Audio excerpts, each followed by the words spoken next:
शान्तिर्विधाता शरणं गतानां भूयाद्भवक्ले सभयोपशान्तये शान्तिर्जिनो मे भगवान् शरण्य शान्तिर्जिनो मे भगवान् शरण्य शान्तिर्जिनो मे भगवान शरण्य।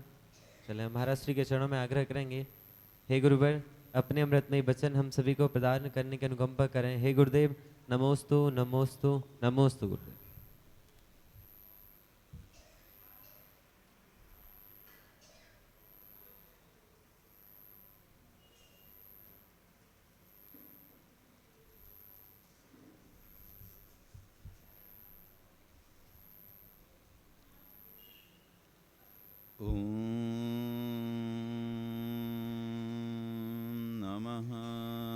सिद्धेभ्यः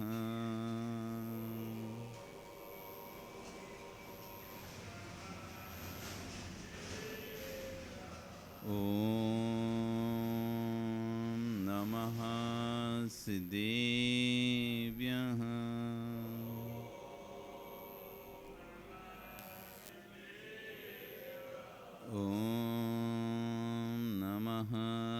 सिद्धेभ्यः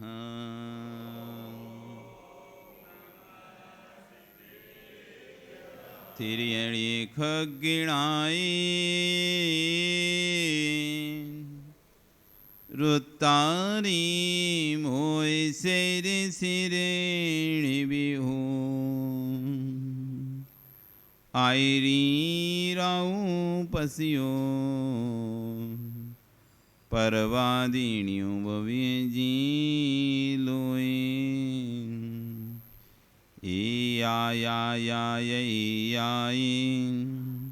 ननानु ननानन ममा ममा ममा मामी तात तीति ततीतितः नमो अरिहन्ताणं नमो सिद्धाणं नमो आयरीयाणं नमो वज्रायाणं नमो लोये सब्बिशाहुणं। बोले अनंत अनंत परमेष्टि भगवान की, आदिब्रह्म आदिनाथ भगवान की, वर्तमान शासन नायक महावीर भगवान की, आचार्य गुरुवर कुंद कुंद स्वामी महाराज जी की, आचार्य गुरु श्री ईश्वर विश्व सागर जी महाराज जी की, अहिंसा में विश्व धर्म की। बोली मुनि श्री 108 अरजित सागर जी महाराज की। बंधु वर्तमान शासन नायक वर्धमान स्वामी के शासन में तीर्थंकर प्रभु की चरण निश्राम में बैठकर हम सभी यहाँ जिन देशना का श्रवण कर रहे हैं, आचार्य हुगन कुंद कुंद देव स्वामी महाराज ग्रंथराज रेणसार जी में श्रवण और श्रावक उभय धर्मों की व्याख्या करते हैं। आज उभय ने विरोधी जो है वो सम्यक दृष्टि नहीं हो सकता, इस तत्व की चर्चा कर रहे हैं। अर्थात जिसे निश्चय और व्यवहार के स्वरूप का बोध नहीं है, जिसे नियमों का ज्ञान नहीं है, वो सम्यक दृष्टि नहीं हो पाएगा।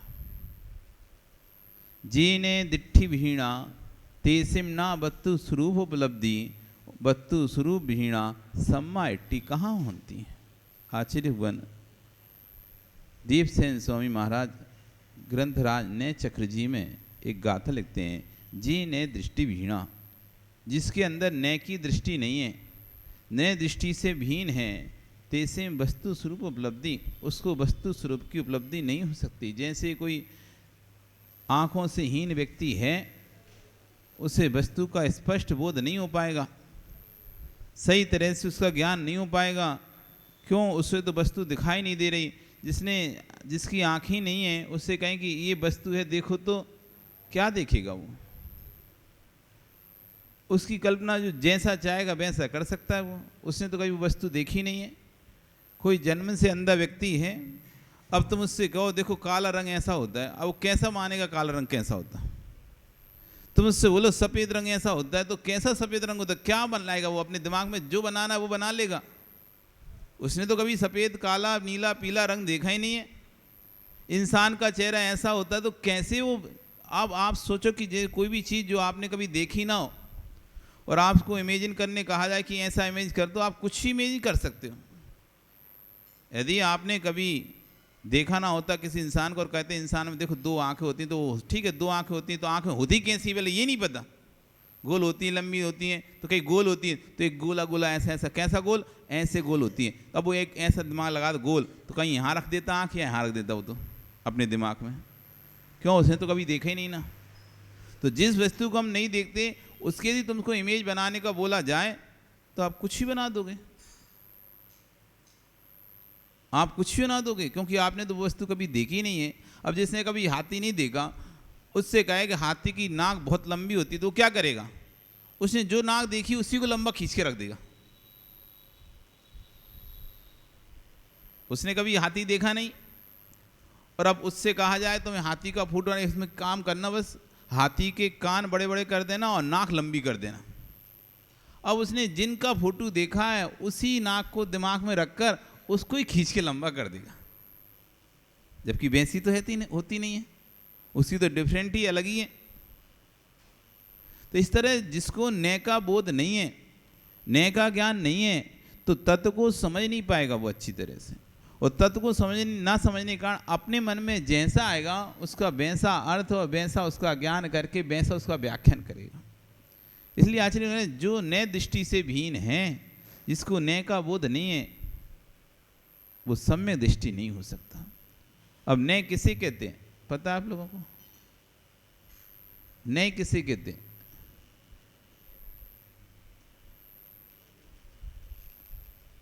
बोलो। पूजा पाठ तो खूब करते हो,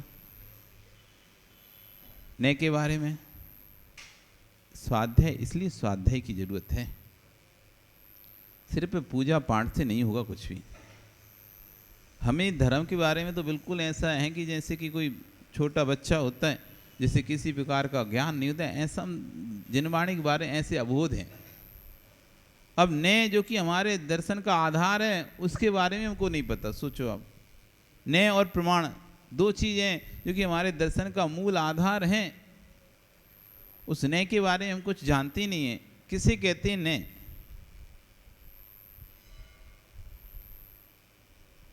किसे कहते हैं प्रमाण? कितने होते हैं नए, कितने होते हैं प्रमाण? कौन जानता है प्रमाण को, कौन जानता है नए को? कुछ भी नहीं पता, कुछ भी नहीं पता। और जिसको नए का बोध नहीं है वो आगम को कभी समझ नहीं सकता। पूरे जीवन भी लगा देगा ना, जब तक नए का ज्ञान नहीं होगा ना, तो तुम्हें कुछ भी समझ नहीं आएगा। जो भी समझ में आएगा वो विपरीत ही समझ में आएगा। जो भी समझ में आएगा वो एक दृष्टि से समझ में आएगा, और वो एक दृष्टि से जो भी समझ में आता है वो सदैव विपरीत ही होगा। नए देखने की शैली, नए वस्तु का एक अंश, नए कथन शैली, बोलने की पद्धति। नए क्या है? वस्तु को कहने की पद्धति, शैली है। प्रमाण वस्तु को देखने की पद्धति, देखना और कहना। आप इस कमरे, इस मंदिर में क्या क्या देख रहे हो? देख रहे हो ना? एक साथ आपने सारे कलशों को देखा, एक साथ सारे कलशों को बोल के बताओ, गिनती करो तो कम से करोगे 1 2 3 4 5 6 7, ऐसे 25 कलश हैं। लेकिन देखने में ऐसे गिनोगे, देखोगे कि 1 2 3 4। एक देखने में तो क्या होता है, एक साथ 25 कलश एक साथ दिख जाएंगे। तो प्रमाण जो है वो संपूर्ण वस्तु को एक साथ देखता है और नए उस वस्तु के एक एक अंश का कथन करता है। प्रमाण वस्तु को पूर्ण रूप से देखता है, नए उस देखी हुई वस्तु का अंश रूप कथन करता है, उसका नाम नए है। हम प्रमाण से वस्तु को जानते हैं, न से वस्तु को कहते हैं। प्रमाण से वस्तु को जानते हैं और न से वस्तु को कहते हैं। एक कहने की दो शैलियां हैं, एक निश्चय ने, एक व्यवहार ने।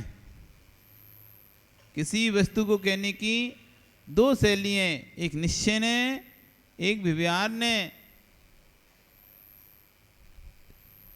फिर और भी उत्तरोत्तर भेद हैं, नैगम ने, संग्रह ने, व्यवहार ने, शब्द ने, समाधि समयरूढ़ ने, एवं भूत ने, समविरूढ़ ने,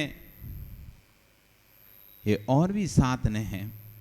कहने की पद्धति का नाम ने है। तो मूल ने है निश्चय ने और व्यवहार ने। फिर व्यवहार ने में भी भेद हो जाते हैं, नैगम, संग्रह, व्यवहार, ऋजुषु, शब्द, समयरूढ़, एवं भूत, ये सब ने के भेद हो जाते हैं। फिर इनमें भी और प्रभेद असंख्या, जितने भी प्रकार के शब्द हैं उतने प्रकार के ने हैं, जितनी प्रकार की विवक्षाएं हैं उतने प्रकार के ने हैं। तो यहाँ पर जो न्यों का ज्ञान नहीं रखता वो सम्यक को प्राप्त नहीं कर सकता। इस बात को यहाँ आचार्य भगवान यहाँ पर कह रहे हैं। निश्चय व्यवहार स्वरूपम जो ऋण तैम न जान दिशो जम की रदितम निच्छा रूपम सब्बम जिणु दिठम।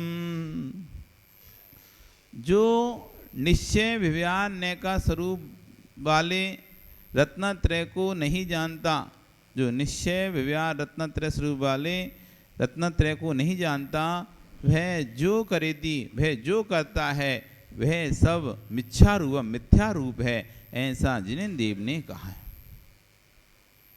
अब रत्नत्रय, रत्नत्रय कैसे कहते हैं? सम्यक दर्शन, सम्यक ज्ञान, सम्यक चारित्र की जो एकता का नाम है, तीनों का मिश्रण है, जहाँ पर उसका नाम है रत्नत्रय। जहाँ सम्यक दर्शन भी हो, सम्यक ज्ञान भी हो और सम्यक चारित्र भी, उसका जहाँ पर एकता दिखाई दे, तीनों जहाँ एक साथ दिखाई दें, उसका नाम क्या कहलाता है? रत्नत्रय। अब ये रत्नत्रय निश्चय से और व्यवहार से, व्यवहार से रत्नत्रय किसे कहते हैं? जो 28 मूल गुणों का पालन कर रहे हैं मुनिराज, पिछी कमंडल को लिए, ये सम्यक चारित्र उनके पास, सम्यक दर्शन, सम्यक ज्ञान, सम्यक चारित्र से जो युक्त दिखाई दे रहे हैं, वो व्यवहार रत्नत्रय है। जो अपनी आत्म प्रदेशों में लीन है वो निश्चय रत्नत्रय है।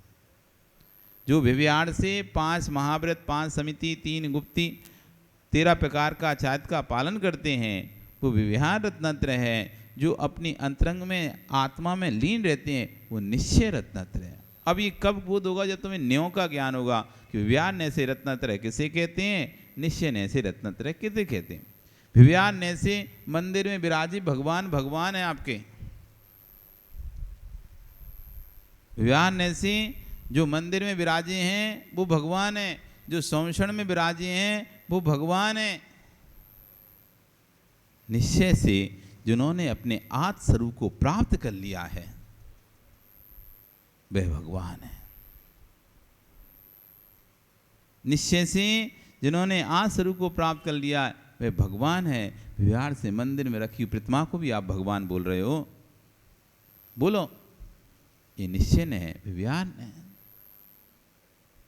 निश्चय ने से देखा जाएगा तो ये पाषाण ही है, पुद्गल का पिंड है, पाषाण खंड है, भगवान नहीं है। भगवान तो वह है जिसने अपने आत्म स्वरूप को प्राप्त किया है। लेकिन फिर भी हम भगवान क्यों कह रहे हैं? ये व्यवहार ने से है। मुख के अवाम में उपचार की प्रवृत्ति की जाती है, मुख के अवाम में उपचार की प्रवृत्ति की जाती है। अब मुख नहीं है हमारे सामने, साक्षात तीर्थंकर नहीं है जिन्होंने अपने आत्म स्वरूप को प्राप्त कर लिया है, उनके अभाव में हम उपचार से यहाँ पर उनकी प्रतिकृति स्थापित करके उसमें अरिहंत की स्थापना करके ये मानते हैं कि ये भगवान हैं, समुषण में भगवान हैं। ऐसा हम ये मानकर यहाँ पर उनकी आराधना करते हैं कि हम समुषण में बैठे हुए हैं और सामने हमारे भगवान हैं। वास्तव में निश्चय ने तो यही कहेगा पाषाण है, व्यवहार ने कहेगा भगवान है, तो निश्चय ने क्या कहेगा? पाषाण है। अब कोई तुमको आके कह दे ये तो पाषाण है, तुम लड़ने बैठ जाओगे। अरे तुम पत्थर कैसे कर रहे हो, कैसे पत्थर बोल रहे हो? क्यों? ने उभय ने का बोध नहीं है आपको। वो जिस विवक्षा से कह रहा था उस विवक्षा से समझो, जिस विवक्षा से कह रहा है उस विवक्षा को समझो, तो समझ में आ जाएगा हाँ ये भी ठीक है, ये भी ठीक है। अंतिम तीर्थेश भगवान वर्धमान स्वामी के शासन में हम सही विराजते हैं। आचार्य भगवान यहाँ कह रहे हैं, आचार्य भगवान कुंद कुंद स्वामी श्रवण और श्रावक धर्मों की व्याख्या कर रहे हैं। अहो जीव, परिणामों की दशा पर्याय से अत्यंत नाजुक है। अब यहाँ से देशना शुरू हो रही है। परिणामों की दशा, पर्याय मतलब समझते हैं ये शरीर, हम समझते हैं शरीर हमारा बहुत नाजुक है, बहुत कोमल है, बहुत संभाल के रखते हैं इसको, कहीं गिर जाएं तो टूट जाएंगी हड्डियाँ। तो कह रहे हैं पर्याय की दशा से अधिक नाजुक है परिणामों की दशा। पर्याय के विलीन होने में तो समय लगेगा, इस पर्याय के नष्ट होने में, इस पर्याय के खराब होने में तो समय लगेगा, लेकिन परिणामों के ऊपर नीचे होने में समय नहीं लगता। पर्याय के तो विनाश होने में कोई 30 साल में, कोई 50 साल में, कोई 60 साल में, कोई 70 साल में, कोई 80 साल में मरेगा। तो पर्याय का विनाश होने में तो टाइम समय लग सकता है। युवा था, युवा से प्रौढ़ होने, जवान होने में समय लगेगा, जवान से प्रौढ़ होने में उसको समय लगेगा, प्रौढ़ से वृद्ध होने में समय लगेगा, लेकिन परिणामों के विलीन होने में समय नहीं लगेगा। अहो जीव के परिणामों की दशा पर्याय की दशा से अत्यंत नाजुक है। पर्याय के विलीन होने में समय लगता है, परंतु परिणामों के विलीन होने में समय नहीं लगता। पलक झपकने में तो समय लगता है, परंतु परिणाम कब किसके झपक जाएं निश्चित नहीं है। उत्कृष्ट उसके परिणाम हीन से हीन हो जाएं और हीन से हीन परिणाम एक समय भगवत्ता की ओर ले जाएं, इतने उत्कृष्ट परिणाम हो जाएं। इसलिए कभी भी किसी को के बारे में एक सोचकर हमेशा एक सी धारणा नहीं बनाना चाहिए। आप कहीं दर्शन करने गए, कहीं बाहर गए, तीर्थ यात्रा में क्षेत्र गए, कोई साधु या कोई व्रती त्यागी मिला और आपने देखा अरे ये तो ठीक नहीं कर रहा, बस आप आ गए देख दाख के। अब जब भी कोई चर्चा चली वहाँ चलना है, अरे वो तो हम देख के आए थे वैसे ही हैं बता। अरे भाई परिणामों को बदले में समय नहीं लगता है। जब तुम देखे थे तब हो सकता है व्यक्ति कसाय में बैठा हो, गुस्से में बैठा हो, तुम पे गुस्सा कर दिया हो, चिल्ला दिया हो। अब जब उसकी कसाय शांत हुई हो, उसने प्रायश्चित करके प्रत्याख्यान करके वापस अपने स्वरूप में स्थिर हुआ हो। पर हमने धारणा भी पहले से बना के रखी है, वो ऐसे हैं, वो ऐसे हैं, वो वैसे हैं। और जब भी कथन होता है तो हम तुरंत बोल उठते हैं हमने देखा है खुद, वो ऐसे हैं। तो भैया ठीक है, जब तुमने देखा था और अब बीच में कितना समय बदल चुका है, इस बीच में कितनी बार परिणाम ऊपर नीचे हो चुके होंगे, कितनी बार परिणाम बदल चुके होंगे। कभी कभी आप घर में गुस्सा करते हो और कोई दूसरा मेहमान आकर उसी समय आए और आपको गुस्सा करते देखे तो लगेगा कितना गुस्सा कर रहे हो आप, और चला जाए और थोड़ी देर बाद आपको अपनी गलती का बोध हो जाता है, नहीं करना चाहिए, और आप खुद ही रोने लगते हो और क्षमा मांगने लगते हो घर में सदस्यों से, और घर के सदस्य आपको क्षमा भी कर देते हैं।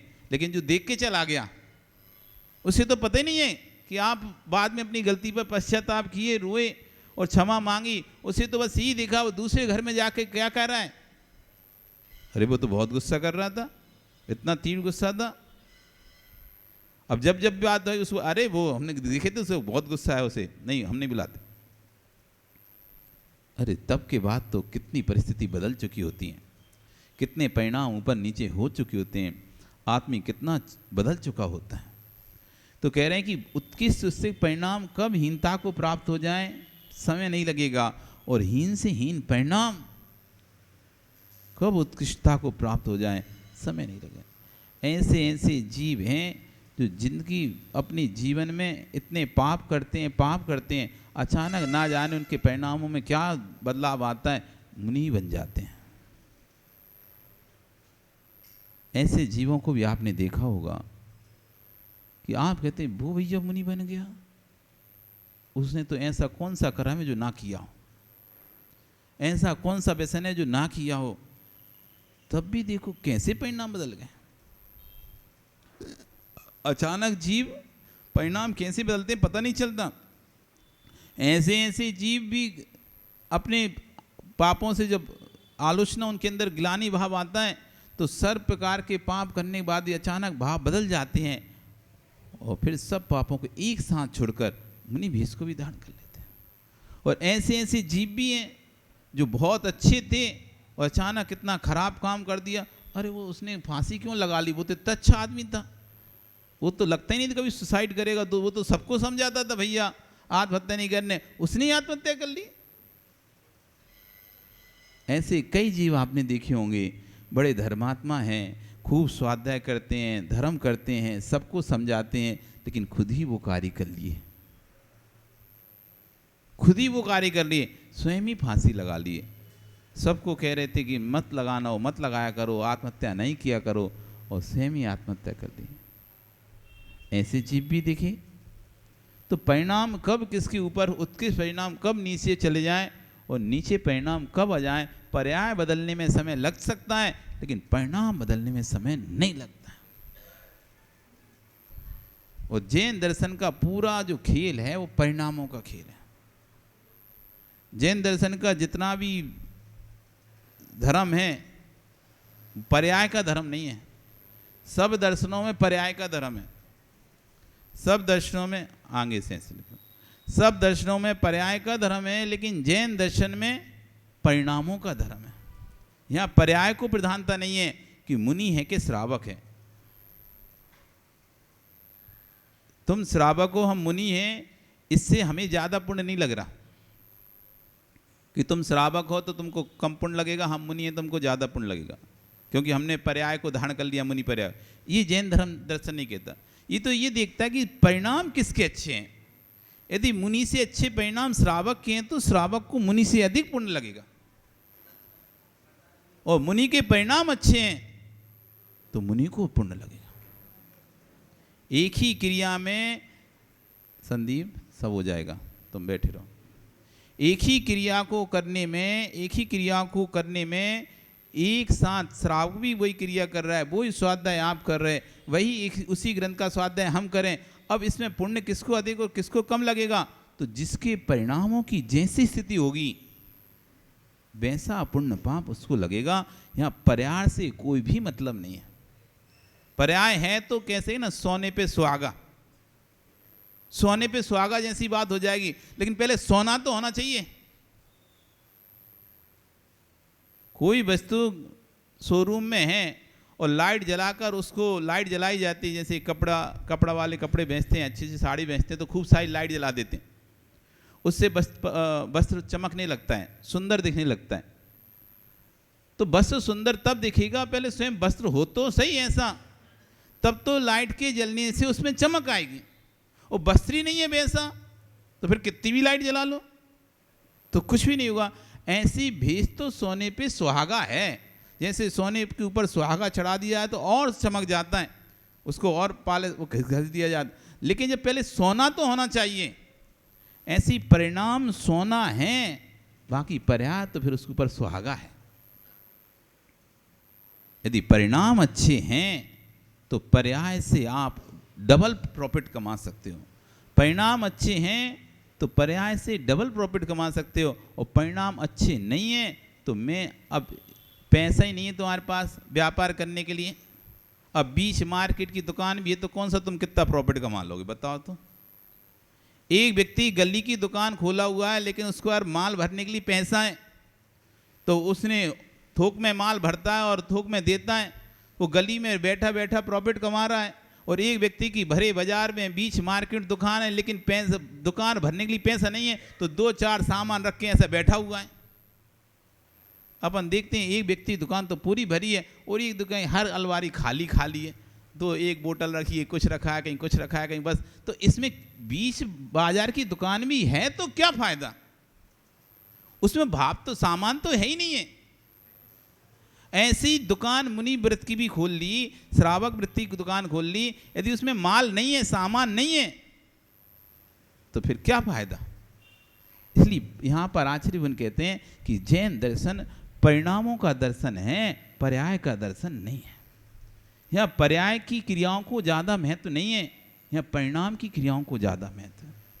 पर्याय कौन सी है वो बाद में देखेंगे, पहले परिणाम कौन से पहले ये देखेंगे, ये चेक करेंगे। परिणाम अच्छे हैं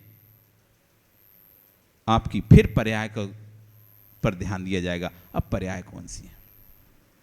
जब कर्म निर्जरा की बात आती है तो सम्यक दृष्टि श्रावक विड़ता अनंत वियोजक, छपको सम्यक दृष्टि श्राव विड़ता अनंत वियोजक, छपक क्षीण कसाय। तो इसमें एक गुणस्थान ऐसा आता है जहां पर मुनि से अधिक निर्जरा उस व्यक्ति की होती है जो सम्यक छायक सम्यक दृष्टि को प्राप्त कर रहा है। उस समय उसके परिणाम उनसे भी ज्यादा उत्कृष्ट विशुद्ध होते हैं। अलग अलग परिणामों की व्याख्याएं दी हैं कि कौन की निर्जरा कब होगी, कौन की निर्जरा कब होगी। एक मुनि है उनकी निर्जरा, और एक व्यक्ति जो कर्मों का क्षय कर रहा है, छायक सम्यक को प्राप्त कर रहा है, उसकी निर्जरा अधिक है। तो यहां पर जितनी भी निर्जरा का प्रकरण आएगा तो पर्याय से नहीं आएगा, परिणाम से आएगा। इसलिए आचार्यवन कह रहे हैं कि पर्याय संभालने का कार्य बंद कर दो, परिणाम संभालने का कार्य चालू करो। पर्याय तो संभाल नहीं पाओगे, विश्वास रखो, पर्याय नहीं संभाल पाओगे। क्या सुकेश, तेल नहीं लगाए थे तुम? बचपन से तेल नहीं लगाते क्या? तेल लगाया था ना बालों में, कहाँ गए? तेल लगाए थे ही नहीं लगाए? अच्छा वाला लगाए थे कि उड़ने वाला लगाए थे? बाल ना उड़े ऐसा वाला तेल लगाए थे कि बाल उड़ जाए ऐसा वाला लगाए थे? सोचे तो यही थे भी ये तेल ऐसा लगाएं जिससे बाल ना उड़े, लेकिन बचा पाए क्या? तुमने सब प्रयास किए काले रखने के, लेकिन काले नहीं रख पाए। बचाने के प्रयास किए, बचा नहीं पाए। इस पर्याय को तुम नहीं बचा पाओगे। कितना भी इसको संभालो, क्रीम पाउडर माता लगाते नहीं लगाते क्रीम वगैरह, फिर भी चेहरे पे झुर्रियाँ आ गई। कितनी क्रीम लगाए, कितने पाउडर लगाए, लेकिन फिर भी चेहरे पे झुर्रियाँ आ रही कि नहीं आ रही? समय के अनुसार आपका चेहरा बदल रहा है कि नहीं बदल रहा? आप बचा के रख पा रहे हो? ऐसा नहीं कि आपने अपने चेहरे की सुरक्षा ना की हो, कोई भी क्रीम पाउडर ना लगाया, सब लगाया था, लेकिन धीरे धीरे देखो अब चेहरा अपने आप ढलने लगा है। तो पर्याय को तो आप कभी बचा ही नहीं पाओगे। अगर बचा सकते हो तो अपने परिणामों को बचा लो, क्योंकि पर्याय से पर्याय नहीं मिलती, पर्याय से कभी पर्याय नहीं मिलती। देव पर्याय से देव पर्याय नहीं मिलेगी, मनुष्य पर्याय से मनुष्य पर्याय। अब कोई कहे मनुष्य पर्याय से मिलती है महाराज जी पर्याय, नहीं। मनुष्य पर्याय में होने से मनुष्य पर्याय नहीं मिलती, नरक पर्याय से नरक पर्याय नहीं मिलती, तिरंज पर्याय से तिरंज पर्याय नहीं मिलती, किसी भी पर्याय से कोई पर्याय नहीं मिलती, परिणामों से पर्याय मिलती है। आप सोच में देव बन जाओ मनुष्य तो नहीं बन सकते, परिणाम से मनुष्य देव बन सकते हो। परिणाम जैसे करोगे वैसी पर्याय आपको प्राप्त होगी। तो पर्याय से आप पर्याय प्राप्त नहीं कर सकते, परिणामों से आप जो पर्याय प्राप्त करना चाहते हो वो पर्याय प्राप्त कर सकते हो। आप चाहो तो सिद्ध पर्याय को भी प्राप्त कर सकते हो, आप चाहो अरिहंत पर्याय को प्राप्त कर सकते हो, आप चाहो तो नरक पर्याय को भी प्राप्त कर सकते हो, आप चाहो तो निगोद पर्याय को भी प्राप्त कर सकते हो। पर्याय से पर्याय प्राप्त नहीं होती, परिणामों से पर्याय प्राप्त होती है। इसलिए पर्याय को मत संभालो, परिणामों को संभालो। पर्याय को गोरा करने के पीछे मत दौड़ो, पर्याय को सजाने के पीछे मत दौड़ो, परिणामों को गोरा करने की सोचो। क्योंकि पर्याय यदि गोरी हो भी गई और परिणाम काले हो गए तो गोरी पर्याय तुम्हारा कल्याण नहीं करेगी, वो गोरी पर्याय भी तुम्हारे लिए नरक गति का बंद हो जाए। क्योंकि उस पर्याय के लिए हमने उन साधनों का उपयोग किया जो हिंसक प्रसाधन थे, हिंसक साधन थे। किसके लिए? इस पर्याय को चमकाने के लिए हमने उन वस्तुओं का भी उपयोग कर लिया जो वस्तु हिंसक थी। भाव काले कर लिए, पर्याय गोरी कर ली, तो काले भाव तुम्हें काली पर्याय को प्राप्त कराएंगे आगे जाके। फिर नरक में पैदा होना, अब घिसना अपने आप को कितना गोरा करना, वहां तो काली हो गई। पर्याय को संभालने का कार्य बंद कर दो, क्योंकि पर्याय को संभाल कर नहीं रख पाओगे। पर्याय को संभाल ही पाओगे, परंतु संभाल कर रख नहीं पाओगे। संभालोगे तुम, पर संभाल कर रख नहीं पाओगे। पर्याय संभालते रहे तो कुछ भी मिलने वाला नहीं है। यदि परिणाम संभाल लिए तो निश्चित है परमात्मा हो ही जाओगे।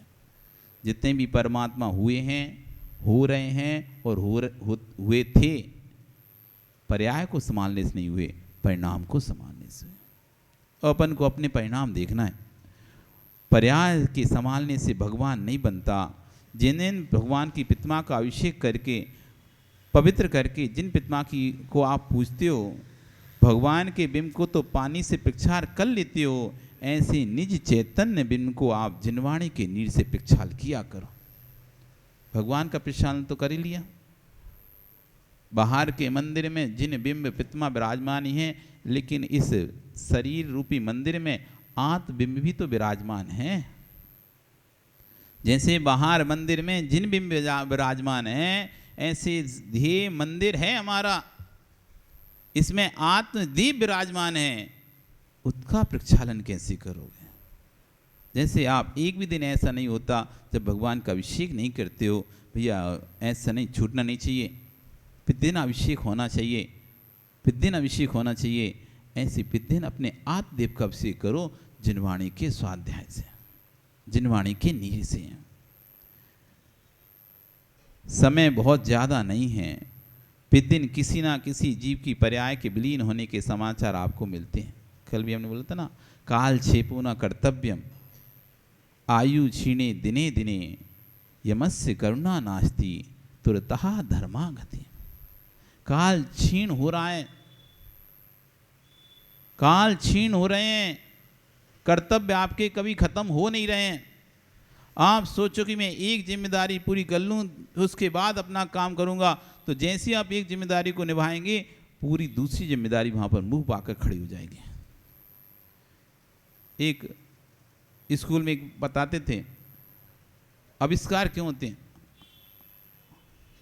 आविष्कार, आवश्यकता आविष्कार की जननी है।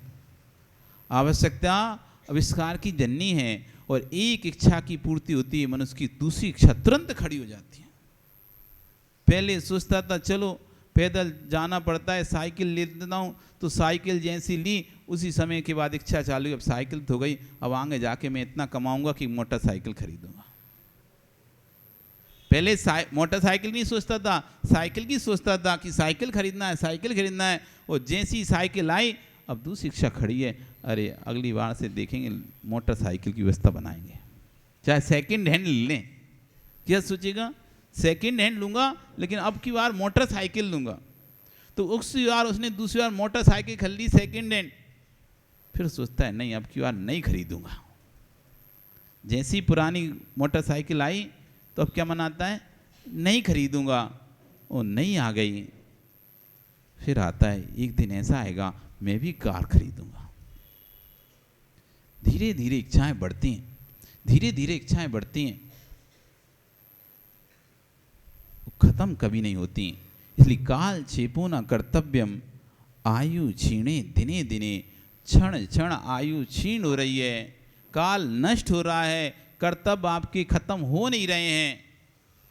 यमस्य करुणा नास्ति।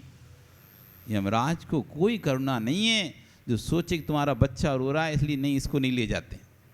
वो आयु जब खत्म होगी तो चाहे तुम्हारा बच्चा रोए चाहे कोई रोए, देखा नहीं क्या? जन्म देते ही ले गया काल माँ को। अब बच्चे चाहे अब तुम रो चाहे बिल्को, वो तो नहीं छोड़ेगा भी। अभी इनका नया नया बच्चा जन्म दिया है इस माँ ने, इसको दूध पिला लेने दो, बड़ा कर लेने दो, फिर ले जाएंगे। वो तो ले गया। काल क्षेपो न कर्तव्यम आयु क्षीणे दिने दिने यमस्य करुणा नास्ति तुरतः धर्मागति। इसलिए धर्म में तुरंत गति करो। ये मत सोचो कि कल कर लेंगे, आगे कर लेंगे, वृद्ध अवस्था में कर लेंगे, अभी महाराज हैं उसके बाद जाने के बाद फिर सोचेंगे। अरे भैया, सोचने के लायक बच्चोगे तब तो सोच पाओगे ना। तब यमस्य करुणा नास्ति। हमको तो ऐसा लगता है जैसे हम अमर होकर आए, हमको तो ऐसा लगता है जैसे हम और होकर आए हैं। प्लानिंग 100 साल की करते हैं और भरोसा पल का जीने का नहीं है, और प्लानिंग हमारी 100 पल की है, जैसे हम अमर होके आए हैं।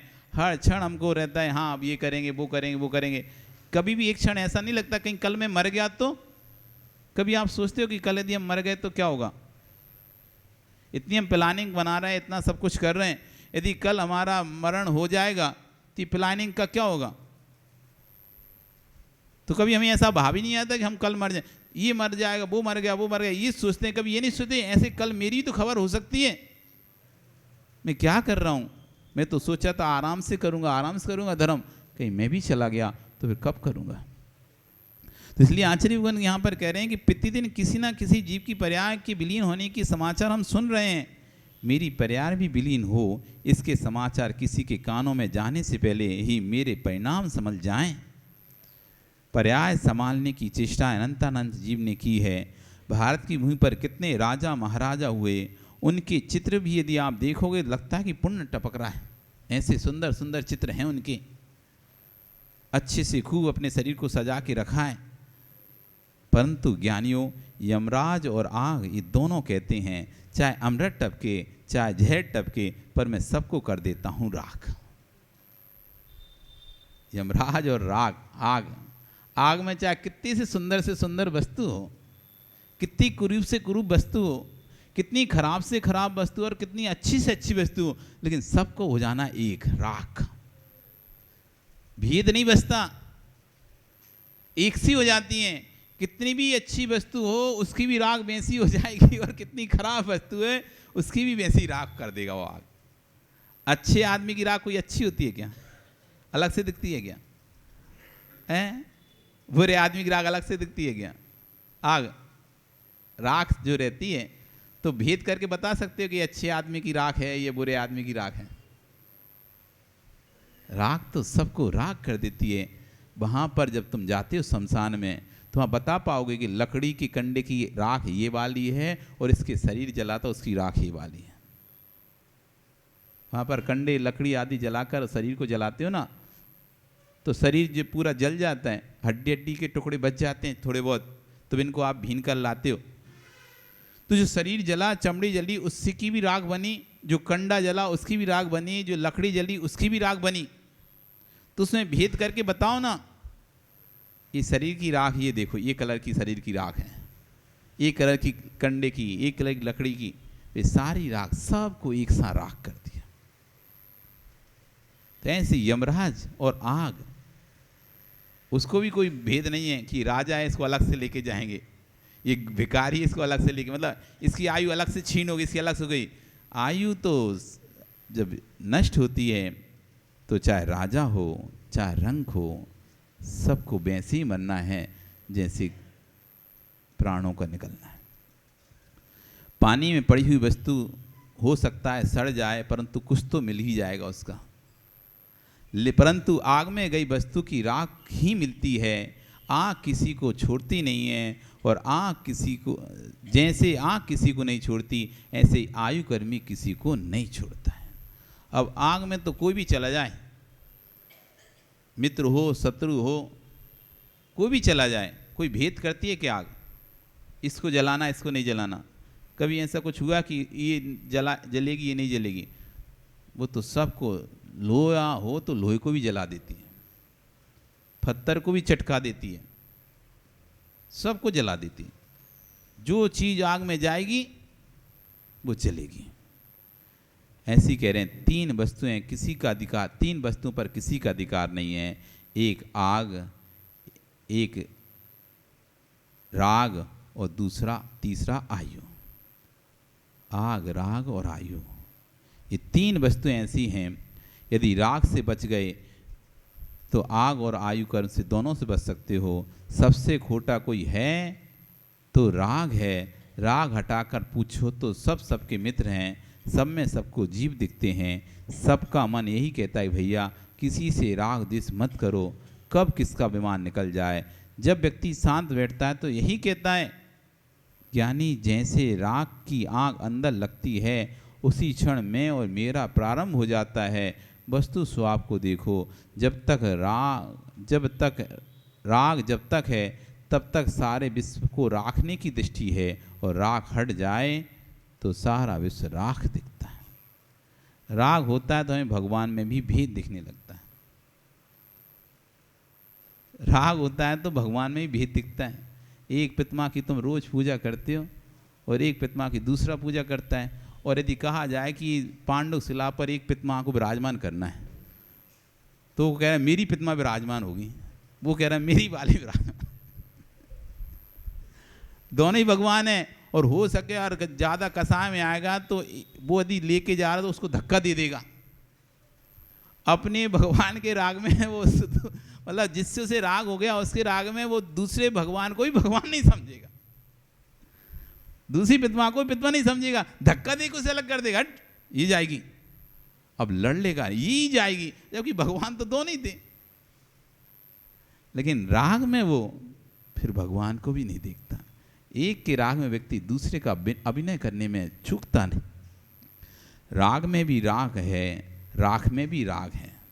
राग में तो राग है ही, और जिस वस्तु में तो राग व्यक्ति का रहता ही है, लेकिन वस्तु की राख में भी राग रहता है। मेरे चूल्हे की राग, पहले चूल्हा जलता ना, चूल्हा जलता था तो किसकी चूल्हे की राग? हमारे चूल्हे की राख है, ऐसे कैसे ले जा सकते हैं?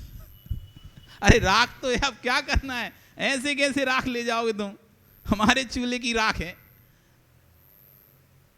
वैसे उस राख की कीमत नहीं है, वैसे राख की कोई कीमत नहीं है, लेकिन जब कोई बात आए और कोई जबरदस्त उठा रहा हो आपके चूल्हे से, ए क्या कर रहा है?